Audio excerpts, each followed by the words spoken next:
Bom, bem-vindos, boa noite. Para quem por acaso não me conhece, eu sou Isabel, sou professora do Instituto de Relações Internacionais da PUC. A gente já agradece a presença de todos desde já, nesse segundo workshop Abordagens Críticas ao Desenvolvimento. E, claro, como estamos todos aqui para ouvir o Robbie, eu vou falar muito brevemente sobre a iniciativa, né? Esse é o segundo workshop, e sobre a rede que muito organicamente vem se criando. E peço desculpas desde já, porque eu estou muito resfriada, então minha voz está linda. E eu vou falar então um pouco da ideia que Paulinho e eu desenvolvemos ao longo desses 2 anos, junto com toda a rede. O Abordagens Críticas ao Desenvolvimento surgiu de uma forma muito orgânica, muito a partir das discussões riquíssimas que a gente tem em sala de aula, com ativistas aqui do Rio de Janeiro, nos programas de pesquisa, nos mais variados projetos que a gente tem aqui no IRI e na PUC, a partir de uma inquietude com essa polarização no que a gente convencionou chamar de estudos de desenvolvimento. Com essa certa separação também entre o campo do desenvolvimento e as relações internacionais. Tanto é que a maioria, aqui no Brasil, uma característica, e na América Latina, em grande parte, que os estudos de desenvolvimento pertençam muitas vezes ao campo da economia, mas não das relações internacionais. Ou a gente discute economia política internacional, mas muitas vezes não discute as raízes sociológicas, antropológicas do que é pensar desenvolvimento e modelo de desenvolvimento. A gente tem, então, muitas vezes, de um lado, esse desenvolvimento só dos economistas, ou o desenvolvimento da prática pura, da solução de problemas mais imediata, dos cálculos de produção, indo, sim, até debates mais importantes sobre entrega de serviço e política pública. E, num outro campo, que parece ser um outro campo, a gente tem contribuições riquíssimas de grupos como Modernidade e Colonialidade na América Latina, os estudos subalternos na Índia e tantas outras contribuições pós-coloniais e decoloniais que têm contribuído, principalmente aqui no IRI, eu acho que a gente está num lugar muito privilegiado para essas discussões, contribuído com novos imaginários, né? Com ontologias, outras cosmovisões, outras formas de existir no mundo que são teorizadas de maneira muito rica a partir dessas perspectivas. E que tem questionado os traços marcadamente coloniais de gênero e de raça nesses nossos discursos tão comuns de progresso, crescimento e modernização, né, que é comum a tantos dos nossos países. E nesse primeiro campo, então, que é um campo só dos economistas, a gente vê um discurso muito burocrático, né, muito permeado por uma lógica, aquela lógica que a gente conhece tão bem, critica tanto na academia, naquela lógica sequencial, linear, causal, que simplifica a vida sob o risco de perder a dimensão ética e as dimensões estruturais da política. Mas, ao mesmo tempo, é essa dimensão que, muitas vezes, é nesse campo que a gente vê pessoas receberem comida, receberem remédios, receberem atendimento de primeira necessidade. Por outro lado, em outro campo, a gente encontra questionamentos, supostamente nesse outro campo, a gente encontra esses questionamentos de cunho ético e ontológico, essas alternativas ao desenvolvimento e não desenvolvimentos alternativos, como se convém colocar. E é nesse campo, então, que as perguntas se dirigem aos alicerces mesmo da modernidade. Questionam o que é conhecimento e quais vidas podem ser vividas, né? Que cada vez é uma pergunta que a gente tem cada vez mais que se colocar. Então, nesse contexto, o Abordagens Críticas ao Desenvolvimento, ele veio primeiro para olhar para essa bagagem crítica que a gente acredita e a gente vê claramente presente no sul global, lembrar, mas também recentrar o olhar a partir das experiências das margens, recuperar contra-arquivos, contra-narrativas, contra-discursos que foram ausentados, ou seja, que foram ativamente apagados dessas nossas narrativas convencionais. Em segundo lugar, conhecer as alternativas que estão sendo propostas hoje em vários lugares do mundo, com as quais em 24 horas a gente já encontra tanto em comum, né? E entendendo que estamos vivendo desafios próprios do nosso tempo, sim, mas ao mesmo tempo são desafios tensionados por experiências comuns de colonialidade. Em terceiro lugar, imaginar coletivamente outras formas de coabitar, de se relacionar e de viver junto, que possam ser alternativamente colocados como base de outras ideias de vida e existência no mundo. Desenvolvimento outros, como a gente pode dizer também. Ou mesmo disputar a própria ideia de desenvolvimento, que, claro, está em aberto. Então, o primeiro workshop foi realizado ano passado, também em novembro, e a gente decidiu, até no calor da exaustão, a gente quase desistiu de fazer a última sessão e pensar os próximos passos. A gente falou, não, está todo mundo muito cansado. E no final das contas, todo mundo quis ficar. E a gente acabou com um grupo de umas 35 pessoas, formando uma conversa de forma muito espontânea, pensando o que a gente poderia fazer, o que a gente gostaria de fazer e como.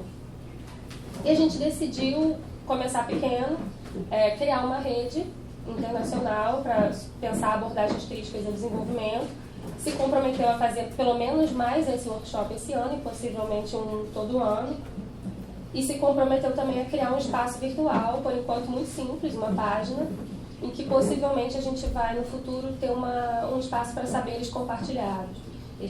A ideia é criar uma curadoria de busca ativa de diferentes manifestações de saberes que a gente admira, mas que muitas vezes não nos alcançam, que a gente não alcança como deveria. E a ideia, então, é estabelecer e sustentar uma conversa que nos mova para além dos acordos, muitas vezes fáceis, sobre pontos superficiais desse debate sobre abordagens críticas ao desenvolvimento e nos mover na direção de perguntas como: o que significa promover teórica e praticamente esses desenvolvimentos outros ou alternativas ao desenvolvimento? Onde a gente localiza a academia nessa conversa e nesse exercício de imaginar, né? Quanto e como dialogar com a política pública e internacional.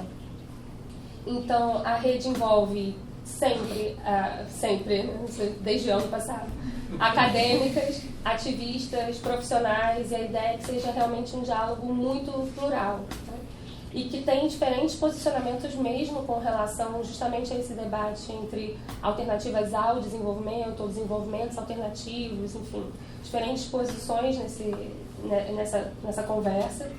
E o nosso intuito não é de maneira nenhuma homogeneizar, fazer convergir ou higienizar essa pluralidade, mas é justamente pensar em conjunto estruturas conceituais que possam ajudar a compreender essas transformações políticas atuais, fomentar novos diálogos, que tem sido uma parte muito gratificante e muitas vezes subvalorizada dessas iniciativas, e compartilhar conceitos chaves, propostas, limites.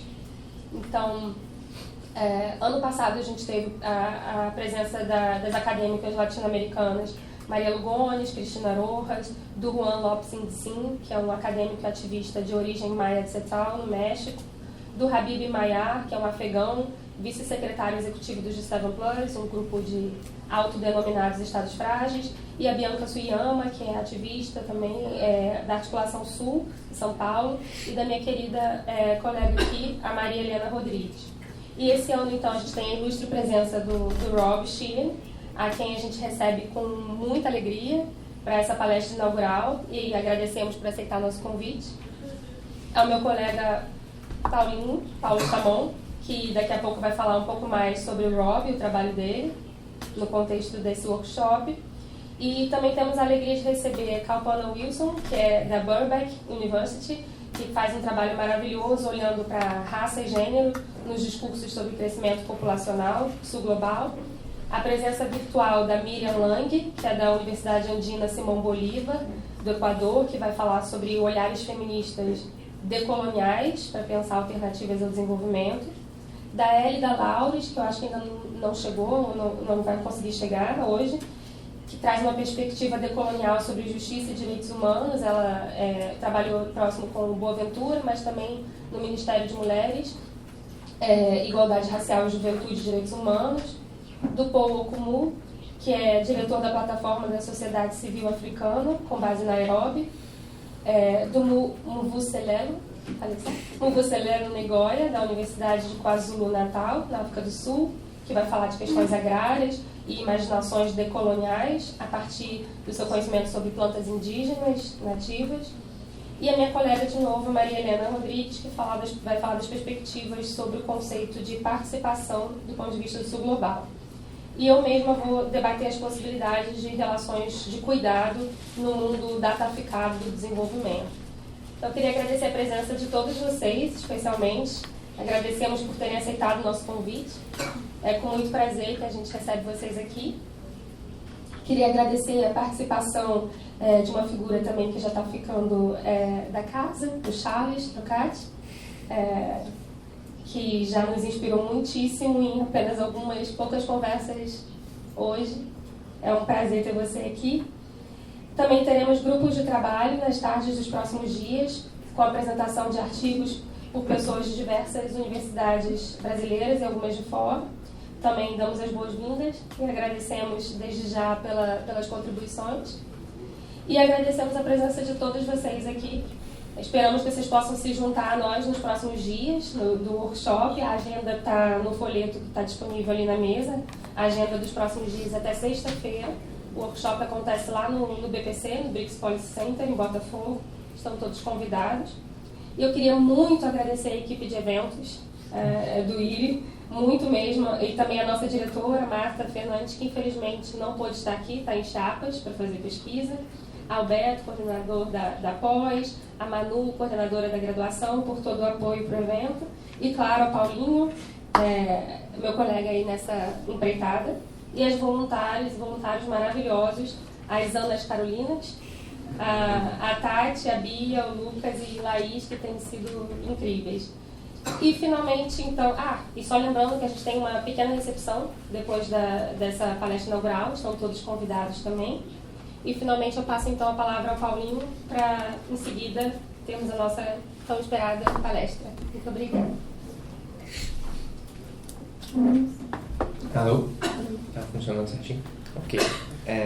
Boa noite a todos e a todas. Obrigado, Bel. Obrigado por encabeçar esse projeto desde o ano passado. Deixa eu começar agradecendo infinitamente a equipe do Núcleo, que é a condição de possibilidade de tudo que a gente faz aqui. Então, Cláudia, Clara, Vini, Vitória, Igor, Miguel, muito obrigado por, enfim, basicamente tornar possível esse evento. E tantos outros, e são tantos. E muito obrigado também à equipe de voluntários, a Tati, a Laís, a Ana, a Bia e ao Lucas. Esses dias me disseram que às vezes eu me divirto demais fazendo meu trabalho. E acho que apresentar o Robbie Shilliam abrindo esse evento é a definição de divertir-se demais fazendo o seu trabalho. Então, vocês imaginam. Robbie, então, muito obrigado por aceitar nosso convite. Thanks for accepting our invitation. Eu vou falar muito rapidamente do trabalho do Robbie, mas muito rapidamente porque o Robbie quase que dispensa apresentações do nosso instituto. O trabalho dele é leitura obrigatória na graduação, na pós-graduação, na seleção também, estou descobrindo. Já foi objeto de debate acalorado em grupos de estudo, já inspirou e influenciou projetos de pesquisa e uma ou duas vidas acadêmicas. Então esse é um momento para ele sentir assim, bem, entendeu? Feel good moment. Mas ainda assim, como a gente está restrito ao instituto, às vezes as pessoas matam a aula, e também porque eu queria falar um pouco sobre a trajetória dele e a relação da trajetória dele com esse evento. Algumas palavras de apresentação do trabalho. O Robbie é atualmente professor no Departamento de Ciência Política na Hopkins University. Essa é a parte formal. E parte de um número amplo de projetos que eu quero apresentar no âmbito dessa trajetória. E ele vai me dizer tudo que eu tiver errado depois. Talvez nem todos saibam, mas na verdade o primeiro, eu acho que é o primeiro livro do Robbie, é sobre idealismo alemão. Então, é um livro chamado Pensamento Alemão e as Relações Internacionais. Vale a pena lembrar o nome. A Ascensão e Queda de um Projeto Liberal. Então esse é um projeto fascinante, porque é um projeto que se propõe a pensar a Europa do ponto de vista, contextualizando o idealismo alemão do ponto de vista da ideia de atraso. Então, é pegar categorias que servem geralmente para pensar o terceiro mundo, hoje em dia a gente não usa o global, e trazer isso para dentro para contextualizar a parte do pensamento que formou o tal debate entre liberais e liberalismo e realismo nas relações internacionais. Mas ainda mais fascinante é que em seguida ele organiza um livro chamado Relações Internacionais e Pensamento Não Ocidental. Já não mais pensamento alemão, mas pensamento não ocidental, e disso uma série de trabalhos organizados sobre raça e racismo nas RIs, até a publicação recente do livro Pacífico Negro, Lutas Anticoloniais e Conexões Oceânicas. Então, dá para ver pela mudança de título que tem um deslizamento importante, mais que um deslizamento, né? É uma avalanche acontecendo nesse trabalho. E acho que no âmbito dessa nova dimensão que o trabalho do Shilliam começa a colocar o pensamento das relações internacionais num contexto global que é imperial, pensando como o não ocidente, ou enfim, como o resto do mundo, tanto constitutivo do que a gente veio a chamar de mundo ocidental, mas também dali também que vem inúmeras formas de resistências criativas e de formas criativas de existências que são construídas e que, na verdade, para usar o seu termo, são cultivadas globalmente, são cultivadas muitas vezes em relações entre os povos colonizados que não dependem da chancela do norte global ou do olhar do império. Nesse contexto, o Robbie é agora co-editor da série de livros da Rowman e Littlefield, Quilombo, Relações Internacionais e a Questão Colonial. Muitos livros fascinantes que valem a pena ser pesquisados. Ele é também cofundador do grupo de trabalho colonial, pós-colonial e decolonial na BISA, na British International Studies Association.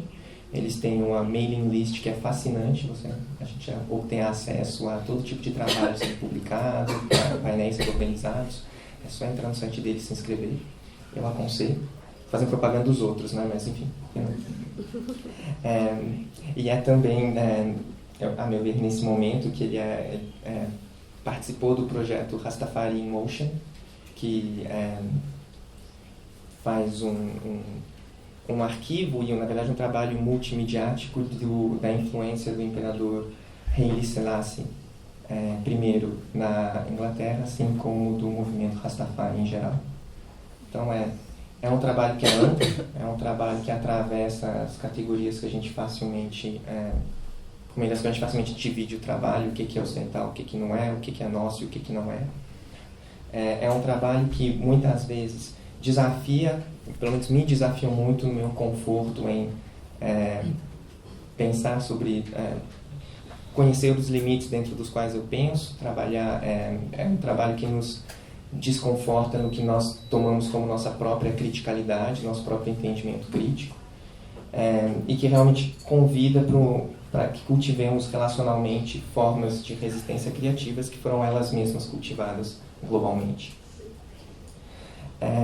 Então, um trabalho fascinante. E é um trabalho fascinante que talvez que serve tem 3 contribuições, talvez como pontapés iniciais para conversas que virão nos dias por vir. Tenho certeza que o Robbie vai apontar muitos outros que eu não percebi. O primeiro deles, eu diria, é que coloca a ideia de desenvolvimento dentro de trajetórias de lutas anticoloniais e dentro, obviamente, da discussão da economia política, né? A gente vê o título da apresentação, mas dentro das trajetórias de lutas anticoloniais, mas principalmente que nos convida a deslocar o olhar, não só apontar as lutas anticoloniais que sempre ocorreram, mas a deslocar o presente colonial dentro do qual as representações dessas lutas são construídas. Então é sempre um duplo movimento que não basta apontar os problemas passados, que é fácil e confortável, mas apontar o presente dentro do qual essas lutas são representadas, de modo a muitas vezes torná-las insignificantes ou, mais perigosamente, torná-las significantes de formas problemáticas. É também um trabalho que, como a gente vê pela sua trajetória, explora os limites de um pensamento, encontra os limites, passa um tempo nos limites e busca possibilidades que não estejam seduzidas por permanecer nestes limites. E eu acho que esse é talvez um desafio para os dias por vir, de pensarmos sobre possibilidades que estejam além dos limites postos pelo que a Isabel estava chamando como desenvolvimentos alternativos, alternativas ao desenvolvimento. E, finalmente, é um pensamento que, eu acho, nos carrega para além de polarizações que têm sido problemáticas nas nossas interpretações do nosso presente. É um pensamento que cria caminhos para além da aliança entre liberalismo e autoritarismo, por meio da qual nós somos hoje governados e muitas vezes por meio das quais nós governamos a nós mesmos.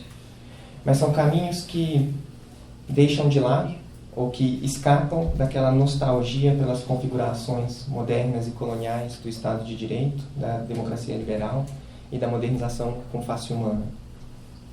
Então, eu diria que em tempos no qual muitas vezes o que chamamos de antifascismo desliza facilmente para práticas coloniais, em tempos nos quais discursos anticoloniais têm sido facilmente apropriados por movimentos ditos fascistas, a ideia de que não há liberação, não há libertação sem ambas as lutas, simultaneamente, é literalmente um presente.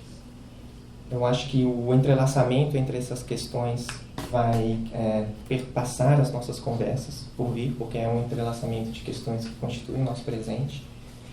E, portanto, é uma alegria e uma diversão imensa abrir com o trabalho e a voz do Shilliam esses trabalhos. Então, sem mais, porque eu já falei bastante, eu passo a palavra para o Shilliam, agradecendo mais uma vez imensamente por você ter aceitado e também pela trajetória e pelo trabalho até agora. Eu acho que eu passo literalmente o microfone. Just give it a second so people switch. Okay, we're good. We're good. All right. Well, regard Paolo for that introduction. Can I hire you? my PR, public relations. I'll pay you. That's what I was looking for. Here's the salary. And thanks, Isabel, as well, for both of you for organising this and for everybody who's done something to organise this. I'm going to talk about abolition political economy. I hope it's interesting for the work that you're doing in Rio. I don't know if it will be, but we'll find out. Let's begin. And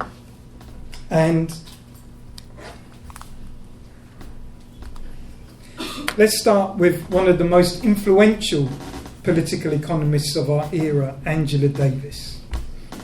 Davis's career began in the late 1960s, campaigning as a member of the Communist Party USA in support of political prisoners.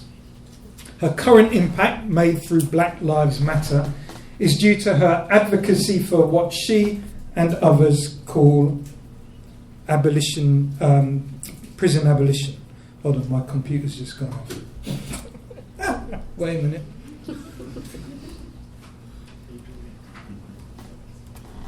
Oh, right.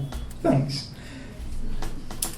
Now, in this respect, Davis has regularly drawn upon the famous African-American sociologist W.B. Du Bois.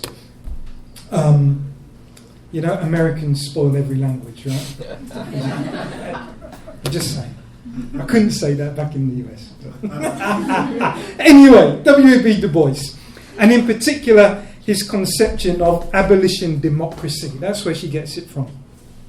In his 1930s book, Black Reconstruction in America, Du Bois argued that legal manumission, the granting of freedom, would not in and of itself redress the inequities created by slavery. Not simply a negative process of tearing down, abolition had to also build up new institutions across social, political and economic dimensions. So Davis follows Du Bois in identifying the enslaved themselves as the key actors pushing abolition forward by redeploying or withdrawing their labour. So this is what abolition democracy means for Davis. Not simply an end to inequitable institutions, but at the same time the building up of new equitable institutions. The democratic pulse of abolition requires both, and it must be the unfree who will push and direct the movement towards freedom. How am I doing with the translators? Am I doing it slow enough, fast enough? Is it good? It's good? All right. So, how might Davis's notion of abolition democracy speak to the tradition of political economy? And if you're doing development, you're doing political economy. Well, to make the connection, we might want to revisit the genealogy of political economy. And I'm thinking of the Scottish moral philosophers who, in the late 18th century, wrote what we now call classical political economy. And there's none more famous and more consequential than Adam Smith. Smith is famous for claiming that, unlike previous stages of human development, commercial society provided what he called the liberal reward of labour. Specifically, Smith was keen to argue that commercial society could justly reward labourers as well as their masters, the property owners. That was the liberal reward that the market gave even labourers. Now, people get Smith wrong. They assume that he's talking principally about a national economy and the way in which the market might improve the lives of its national workforce. But in Smith's era, the abolition of slavery emerged as a, if not the, key challenge to the governance of Britain's imperial commerce. And Smith's work should in fact be seen as a response to this challenge, to the challenge of a world market, not national economy, but a world market divided by unfree and free labour. Could the liberal institutions of Britain's commercial society replace the illiberal institution of slavery in Britain's plantation economies? That's the challenge that Smith takes on and in fact fails to satisfactorily answer. So in what follows, I'm going to show how abolition was implicated in the politics that accompanied the rise of Britain's commercial society. I'm going to argue that Smith struggled to find a path by which freedom could be given to slaves, and that he and other British abolitionists, including politicians and jurists, they could only conceive of more servitude for slaves rather than their substantive freedom. In fact, I'm ultimately going to argue that only in the struggle by the enslaved for their own freedom did new institutions develop through which the liberal reward of labour, a virtuous good life, could be attained. Now remember, Davis conceives of abolition democracy as a movement to not just get rid of existing inequitous institutions, but to build up new equitable ones. Well, I'm going to show you that neither the proponents of commercial society nor its political classes could deliver abolition, and that opens us up to a deep and abiding fault line in the tradition of political economy, a fault line that nowadays manifests in debates over the development project. Examining the depth of this fault line, that's what I offer as a contribution of an abolition political economy. Okay, let's start with Smith. How are we doing? Good? We're still here? All right. Smith was a moral philosopher, trying to find an argument that might convince people that commercial society could be an ethical society. His famous book, The Wealth of Nations, it starts with the condition of labourers. Actually, Smith assesses the moral character of the national economy just as much through the living standards of its labourers as through economic growth. As part of his inquiry, Smith grapples with the ethical relationship between masters and what he terms British free men, in contrast to the relationship that holds between masters and especially Caribbean slaves. He makes a famous argument. The cost to the master of the tear and wear of the slave is more than that incurred to the master by the wear and tear of the free man. Why? Well, masters are usually negligent and careless in the upkeep of their slaves, but the free man, says Smith, attends to the cost of his family's subsistence from his own wage and thereby reproduces himself in a prudent manner. So, the cost to the master of supporting the slave is greater than that paid by the prudential free man. What's more, the encouragement of prudence and other morally deserving characteristics amongst labourers has a positive effect upon all the different orders of society.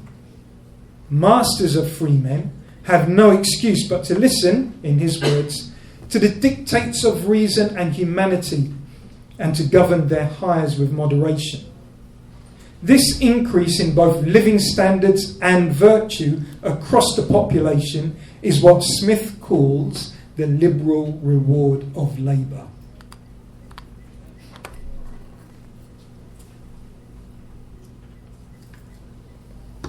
So, to repeat, the labourer enjoys his liberal reward insofar as his living standards rise and, at the same time, he keeps a virtuous relationship with the master. Alternatively, the slave is immiserated and the master financially burdened, and there is no virtuous relationship between them. It's important to realise then that Smith uses slavery as a fundamental part of his argument making for the moral character of commercial society. In fact, we can track his use of slavery across most of his major works. It comes initially from his first famous intervention, The Theory of Moral Sentiments. There, Smith claims that it's mutual sympathy which enables individuals to live together. However, the self-interested nature of commercial transactions suggests that the marketplace is an immoral sphere. Smith is then challenged to explain how mutual sympathy might still be an influence even in the market. Now keep that in mind as we turn to his lectures on jurisprudence given at Glasgow University between 1762 and 1763. We'll come back to that decade in a little while, 1760s. And we're going to look at specifically the part on justice and the section within that on domestic law. This law, says Smith, is comprised of relations between husband and wife, parent and child, and master and servant. In Smith's estimation, all but the last of these relations possess a moral foundation. Why? Well, it's because Smith feels the need to discuss the master-servant relation in terms of the history of slavery in ancient Rome and in terms of the condition of what he calls our legal slaves in the Caribbean. Now, unlike the relationship between husband and wife and father and son, the master holds an arbitrary power of life and death over the slave. And crucially, says Smith, a slave can hold no property. What's more, as property himself, the male slave cannot marry. Smith identifies in the status of being slave a practical and moral consequence.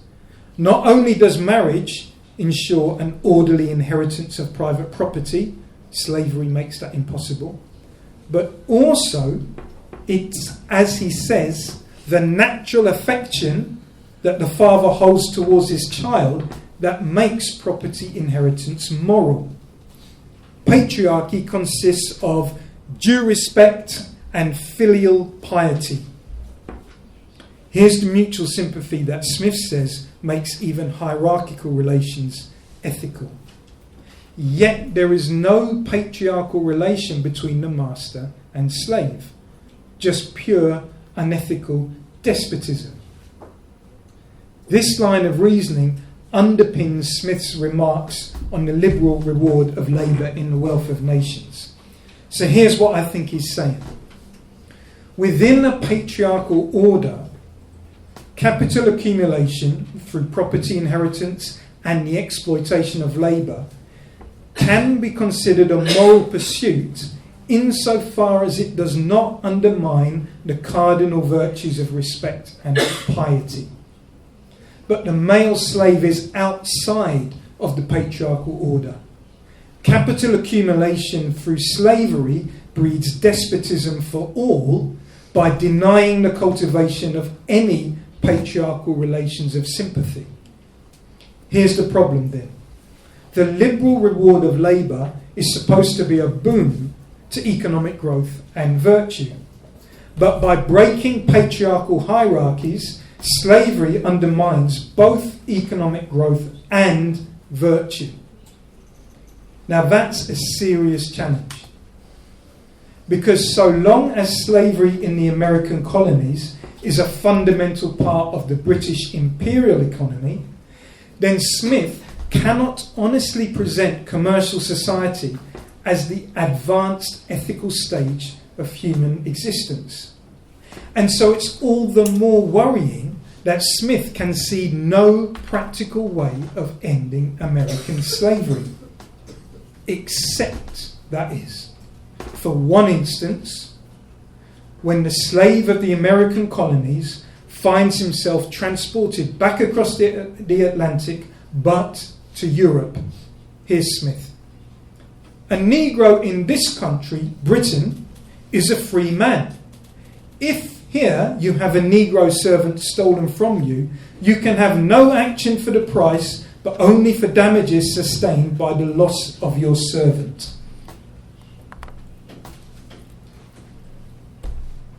Okay. Let's recall Angela Davis's idea of abolition democracy. Not just the destruction, but the building up of a new set of institutions. Well, in Smith's example, manumission, the granting of freedom, is not achieved by creating new institutions, but rather by physically relocating across empire and integrating into Britain's existing patriarchal institutions. Just keep that in mind while I recapitulate the argument so far. Slavery concerns Smith to the extent that its practices are antithetical to the liberal reward of labour. For Smith, free labour does not fundamentally threaten the moral integrity of commercial society. It can be placed under patriarchal relations.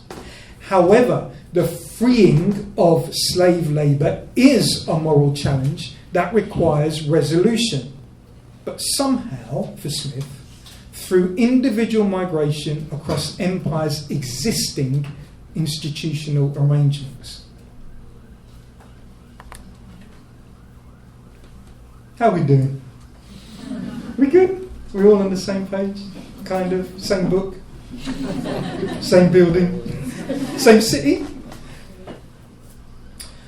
Well, Smith's concerns for the integrity of patriarchal order actually reflect the legal and political struggles in Britain that in his time have accompanied the rise of commercial society. And I want to turn to them now with a special focus on imperial commerce, specifically the slave trade. Let's begin after the 17th century English Civil War, which ultimately turns into a showdown between the Crown, the royalty, and Parliament. The land-owning class, and Parliament represents them, the land-owning class want the right to inherit and dispose of their private property without any interference from the Crown. If you understand that, by the way, you understand most Enlightenment thought, including John Locke. That's what freedom's about. Anyway, this right to independence rests on the patriarchal household as the key institution through which property is held and administered by the father/husband. Now, the aspirations of this patriarchal landowning class are dependent upon Parliament enjoying the unimpeded right to scrutinise and regulate commerce. And by the 1670s onwards, this aspiration has come up, it's clashed against the Crown's prerogative to grant monopolies. Now, the British Parliament govern and legislate through what is called the common law, law of the land. But the laws governing commerce are not under common law. They have traditionally not been legislated by Parliament. For instance, the High Court of Admiralty is a long-standing merchant court that regulates overseas commerce. So in order to undermine the royal prerogative to grant monopolies, Parliament needs to bring commercial law under common law. By the end of the 17th century, Atlantic slavery becomes the touchstone of this struggle over economic governance.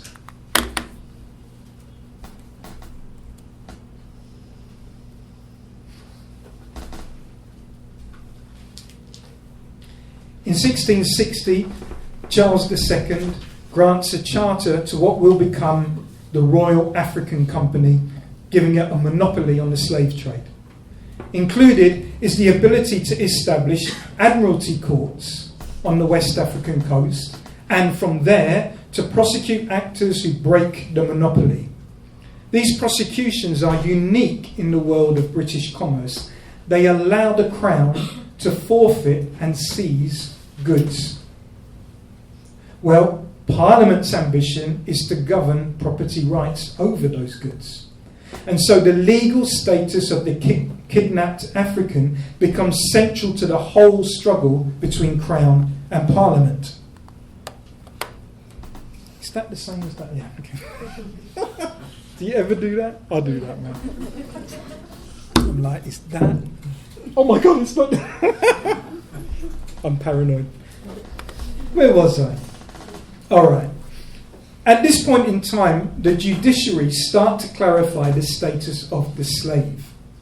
The Royal African Company's Monopoly Charter of 1672 covers trade in, quotes, redwood, elephant teeth, negroes, slaves, hides, wax, guinea grains, or other commodities. So basically, slaves are categorised under commercial law as property.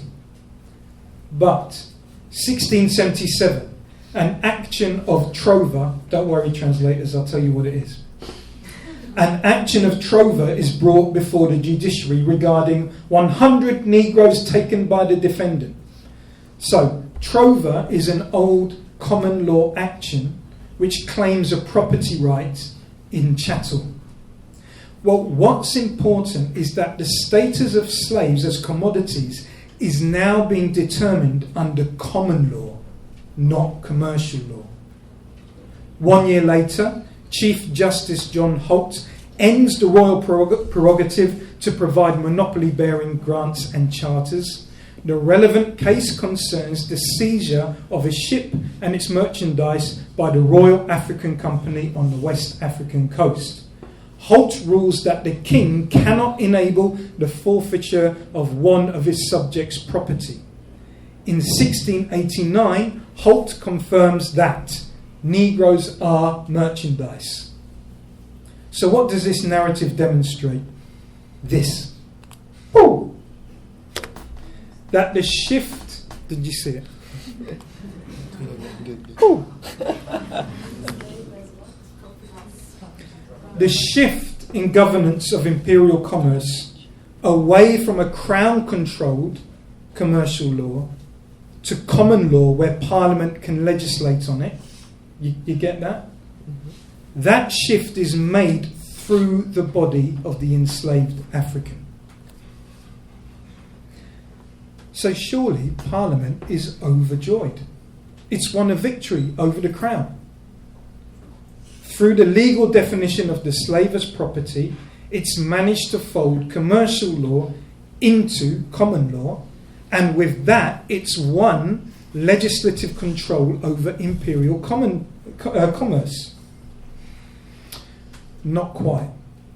In fact, Parliament demonstrate caution when it comes to confirming the commodity status of the slave through common law. And to understand why, we have to look at labour regulations in Britain. Now, labour regulations in Britain have always come under common law. And by the late 17th century, they're called master and servant legislation. I want you to understand a very important thing. In this legislation, the status category of servant generically refers to one who serves another for wages. As servant, the labourer is not unfree, let's be clear. Rather, he or she consents to being positioned as a subordinate in the master's household. But even if consensual, the master-servant relationship is still one of subordination. And this subordination covers child servants, live-in women servants, even the casual wage labourer who, as a married man, maintains his own small patriarchal household. Crucially, in any case concerning breaches to the service contract, the servant cannot plead a contractual defence, but has to account for a breach in the status relationship between master and servant. So common law ascribes to all labour, even waged and contracted labour, the status position of servant, a status that is hierarchical and always incorporated into the patriarchal household. So now it might be a bit easier to see why, by the late 1600s, the presence of slaves on British soil gives rise to a legal conflict. Because at this point, the slave has been brought into common law, but as a piece of property, which is a huge no-no when it comes to the status of labourers. Labourers can't be property under common law. They're servants. Their status is servant-master in a hierarchical relationship, not piece of property.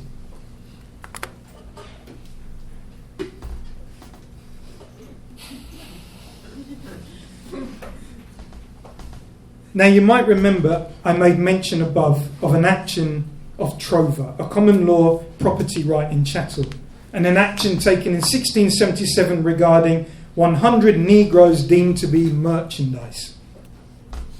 Contrast that with a ruling by the same Chief Justice Holt 20 years later when he refuses a trover action.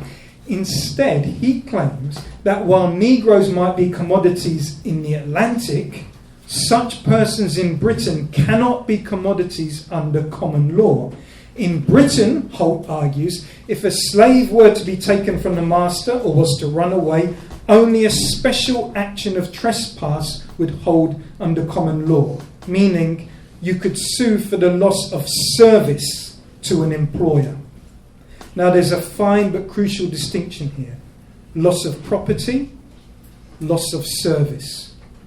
You get that? Loss of property, a thing. Loss of service, a status. Master-servant. And this distinction points to the stakes at play. The struggle for governance over imperial commerce has thrown up a legal contradiction between property and labour. And it matters because to acknowledge the slave as the property of the master when in Britain is to undermine the patriarchal order through which the slave's labour should be incorporated. Remember, Adam Smith was saying, you have to be an ethical relationship between the labourer and the master only holds when it's under a patriarchal order. You can't be property. But now slaves in Britain are being legally positioned in common law as property. So the conundrum is that outside of Britain, the slave must be property. In Britain, no labourer can be property.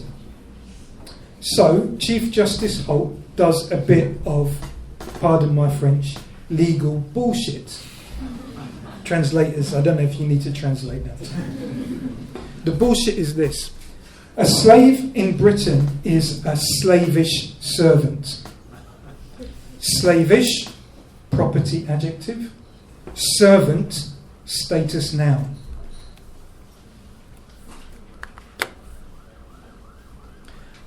Only by virtue of this legal fiction can Holt comfortably claim in a 1706 ruling that as soon as a Negro comes into Britain, he becomes free. Free to serve. Friends, that's the legal and political debate which Adam Smith is responding to when he discusses the liberal reward of labour in the wealth of nations. It's the servant of the master-servant legislation that Smith has in mind when he talks admiringly of the free man who prudentially covers the cost of his family's subsistence. It's why, in The Wealth of Nations, Smith uses the term free man interchangeably with the term free servant. Above all, though, it's Holt's legal bullshit of the slavish servant in Britain that Smith specifically alludes to as the one possible path towards abolition in his own era. Remember, this is what Smith says. A Negro in this country, Britain, is a free man. If you have a Negro servant stolen from you, you can have no action for the price, it's not property, but only for damages sustained by the loss of your servant, loss of service. The question, is slavish servitude a liberal reward for labour?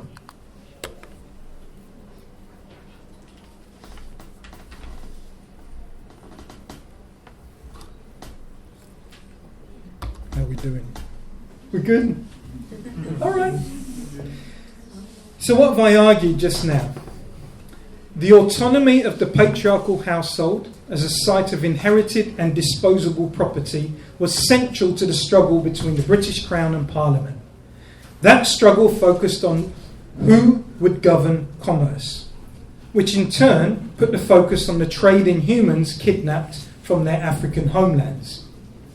I've also introduced the master-servant status of British common law, a status which casts labour relations as an extension of the patriarchal household. Now, on the one hand, this landowning class want to govern commerce through their parliament so as to protect their property rights. And they win this power legally by defining their property right in the slave through common law.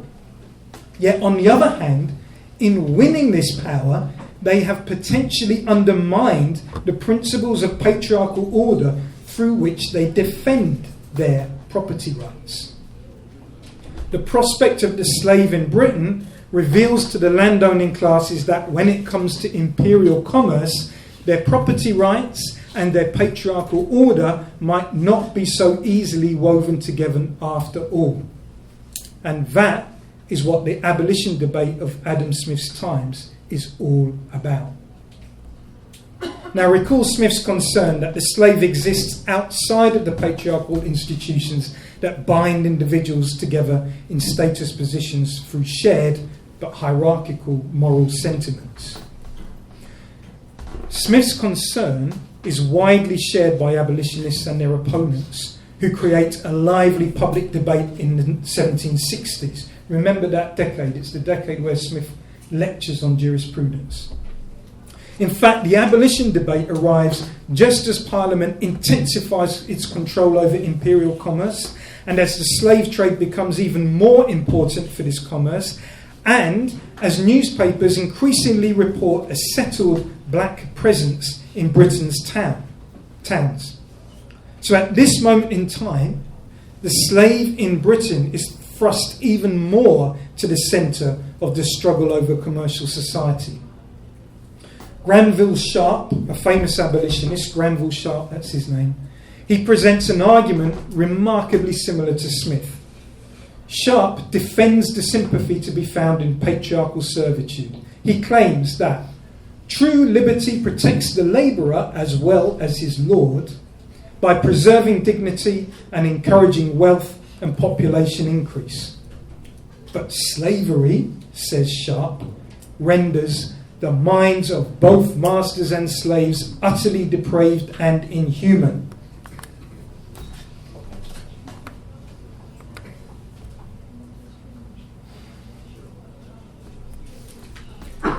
So Sharp argues that to tolerate slavery in Britain will bring slavery's hateful extremes under every roof, destroying the happy medium of a, this is such an English term, well-regulated liberty.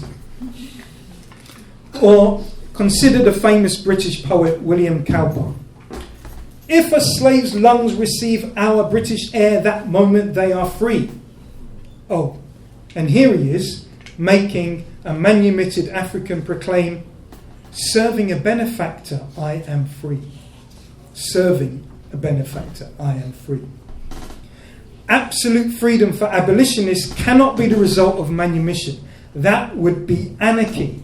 And orderly liberty requires the freedom in service provided by patriarchal institutions. Put bluntly, abolitionists envisage a movement from iniquitous slavery to virtuous servitude. And yet, this moral philosophy of abolition is tested in court and found contradictory. 1772, and Somerset, the name of an enslaved African, is brought to London from the colony of Virginia by his master Charles Stuart. Somerset promptly escapes in London but is recaptured. Granville Sharp, the abolitionist, claims his freedom. The slave trade and the plantation lobbyists take over Stuart's case. They are convinced that the ruling will not simply decide Somerset's fate, but will fundamentally impact continued investment in plantation economies, especially if the security of property rights in the slave cannot be guaranteed by law. Can a slave just run away and be free? Somerset's abolitionist attorneys likewise present his fate in terms of deeper principles and interests. Theirs pertain to the virtue of Britain's patriarchal order. Chief Justice Mansfield presides over the Somerset case. He clearly appreciates the dilemma inherent in any categorical ruling on Somerset's freedom. Property rights across the colonies versus the integrity of patriarchal order in Britain. Compelled to reach a verdict, he doesn't want to, Mansfield turns to a distinction between colonial and British laws. He uses a good old analogy to marriage. Here's the logic.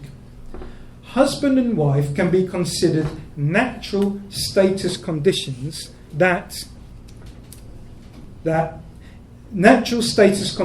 that even if contracted by two people outside of Britain, retain their universal force when that couple travel to Britain.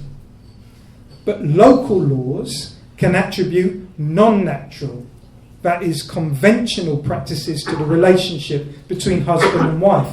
And these practices are not necessarily portable with that status condition, and those practices might clash with Britain's common law. So, for instance, polygamy is illegal in Britain, as is killing your wife. Mansfield, can I use that one? Thank you. Mansfield then argues, similarly, that the servant is a natural status position and so has to be respected across the empire regardless of where it first arises. But slave-like treatment of that servant by the master, whipping, killing, forced removal, these are local conventions of the colonies that cannot be transported into Britain.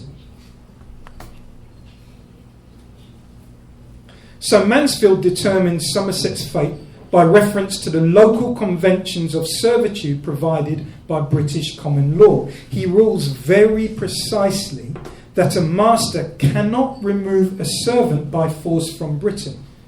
And Stuart was going to take Somerset by force back to Virginia. So skillfully, this ruling leaves the universal status condition of servant untainted, which means that even if freed in Britain, Somerset still owes a service to the same American master.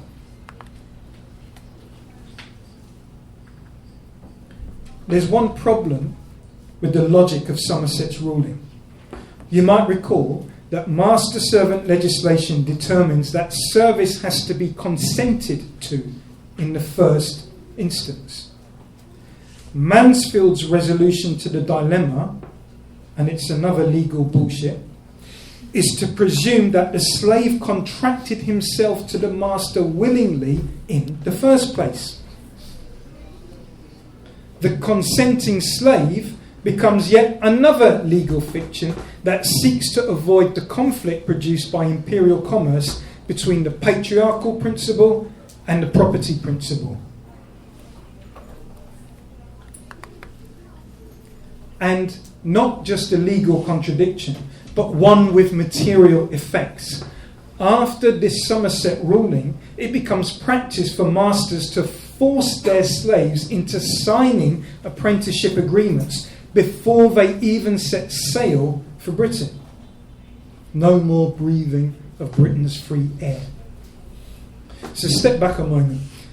You remember that Smith believes only one path lays open to redeem commercial society from the despotism of slavery. A path that leads to the embrace of patriarchal sympathy and through that to the liberal reward of labour. Well, Somerset takes this path. I mean, to be freed once stepping onto British soil. Still, let's recall Angela Davis's notion of abolition democracy. Not just the destruction, but the building up of new sets of institutions. Somerset's journey to freedom requires a legal fiction. A fiction necessitated by the defence of existing patriarchal institutions of property and labour, and not by the building of new institutions. And there lies no route through existing institutions by which commercial society can grant the enslaved their liberal reward, freedom from enslavement. They are conscripted to the same master to carry on working for him, and they're forced to sign an agreement to that effect. From unfree slave to unfree servant. Well, the day finally comes when abolition in the British Empire is legally enacted. The Slavery Abolition Act of 1833 is conceived as an experiment, an orderly and peaceable grafting of British master-servant legislation onto Caribbean plantation economies. The Act proposes to resolve the tension between property rights and patriarchal order in two ways. First, monetary compensation is offered to masters hitherto entitled to the services of such slaves for the loss which they will incur by being deprived of their right to such services. Note, compensation here is explicitly not loss of property, but loss of service. And so second, in order to promote industry and secure the good conduct of the persons so to be manumitted, whenever I put that voice on, you know I'm quoting, so I don't have to do this, right? The Act ordains the beginning of an apprenticeship system under former masters. This transition period is designed to train social habits of industriousness and deference that will fit labour for freedom. This is the kind of well-regulated liberty that Granville Sharp imagined.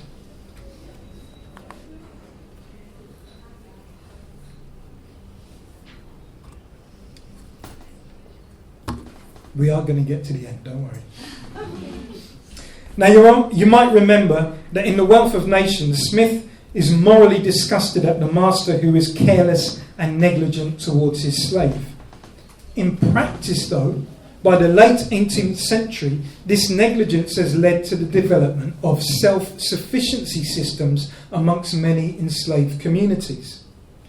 Apart from the small provisions granted by master, the enslaved depend principally upon staples and beans grown by their own labour.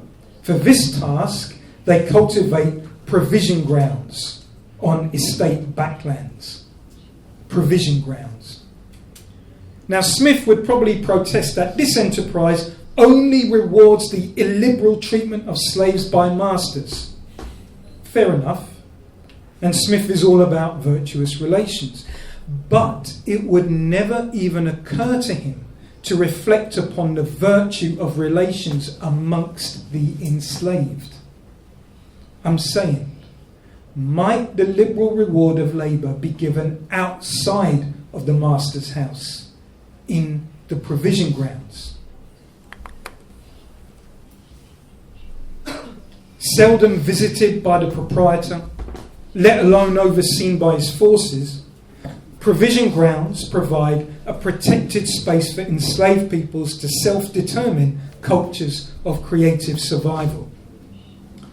As a collective labour, these grounds are considered communal property by the cultivators, and enslaved women are central to their success because these women are also at the heart of a semi-autonomous market system that trades in provision ground surplus.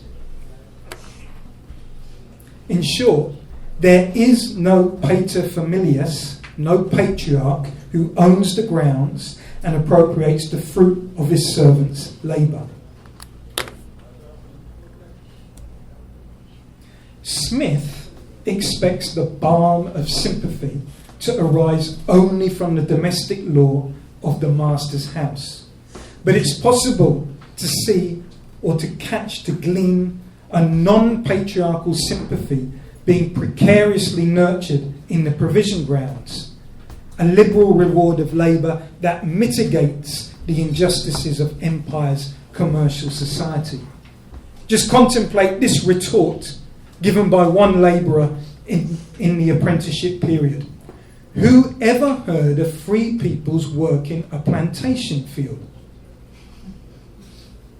Can we think about the provision grounds through Angela Davis's notion of abolition democracy? I mean, put aside the destruction of inequitous institutions and think about the building up of new, equitable institutions. By 1792, provision grounds have become de facto institutions of the plantation economy. Their allotment is formally recognised in Jamaica's Consolidated Slave Act of 1792 as, quotes, a sufficient quantity of land accompanied by a sufficient time to work the same, with the purpose of providing him, her, or themselves, slaves, with sufficient provisions for his, her, or their maintenance. This is an institution which is created by the enslaved, right? A further law of 1826 affirms a legal, if limited, right for the enslaved, men and women, it's in the law, men and women, to own property, to receive bequests, and to travel independently to market. So while there is no de jure private property title in provision grounds, there is a conventional right to them as inheritable property owed to the community of enslaved. And believe it or not, there is at least one documented instance of a planter compensating his Negroes for the loss of their provision ground upon sale of his lands. And even at the end of the apprenticeship system, many emancipated communities believe those provision grounds to be their rightful inheritance and the best proprietary base for independence and self-determination. They want to stay on the plantation, but on their own terms. However, this self-determination is denied to them precisely when apprenticeship comes to an end in 1838. It's replaced with master-servant legislation modelled on the patriarchal British Code. See that difference there? Let me do it again. See? I just want you to catch it.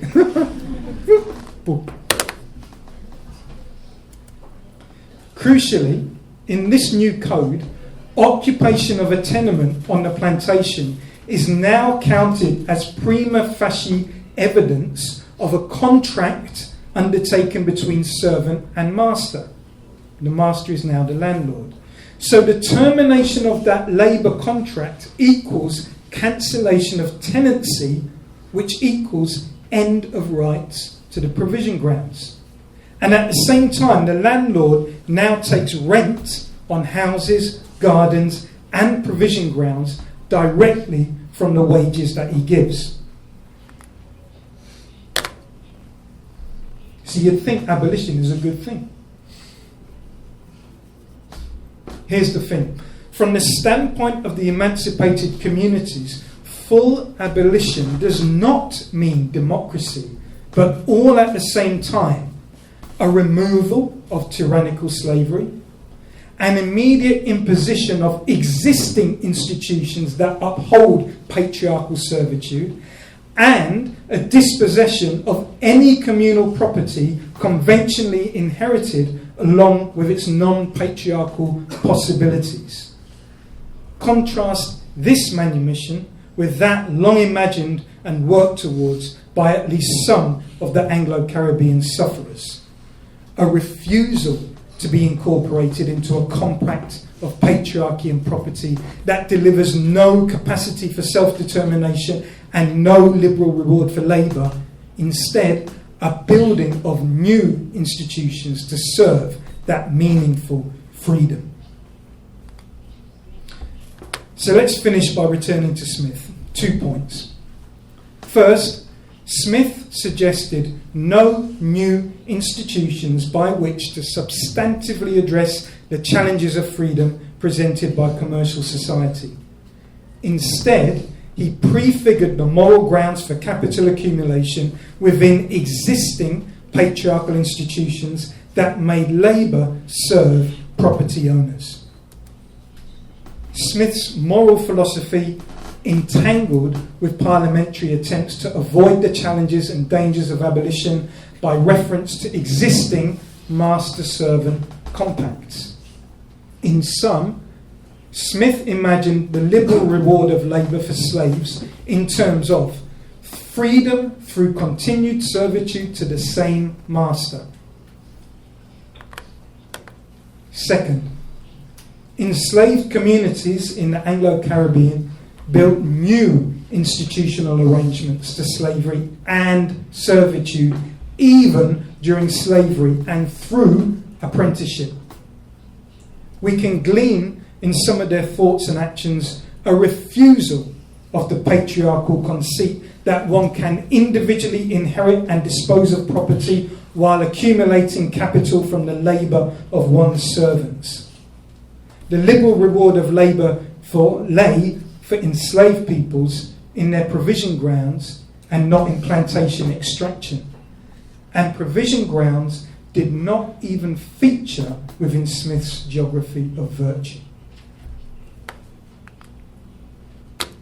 I said at the start that I wanted to be led by Angela Davis's notion of abolition democracy. I hope you can see that Smith did not offer an abolition democracy. Neither did the white abolitionists, nor did the rising capitalist classes. But the enslaved did seek an abolition democracy. Abolition political economy is a critical approach in the service of abolition democracy. It exposes the rise of commercial society not as a movement from unfreedom to freedom, but rather as a movement from one unfreedom to another unfreedom, from slavery to servitude. What's more, abolition political economy places the site of struggle for the liberal reward of labour not in the master's house or patriarch's house or in the world market, but in the provision grounds. More generally speaking, those places on the edge of the market, out of the full sight of master, precariously pursuing self-determination. Quilombos, favelas perhaps, I don't know. Are we now formulating a critique of contemporary development? Perhaps. Does development need to be abolished? Well, let's talk about that. Thanks.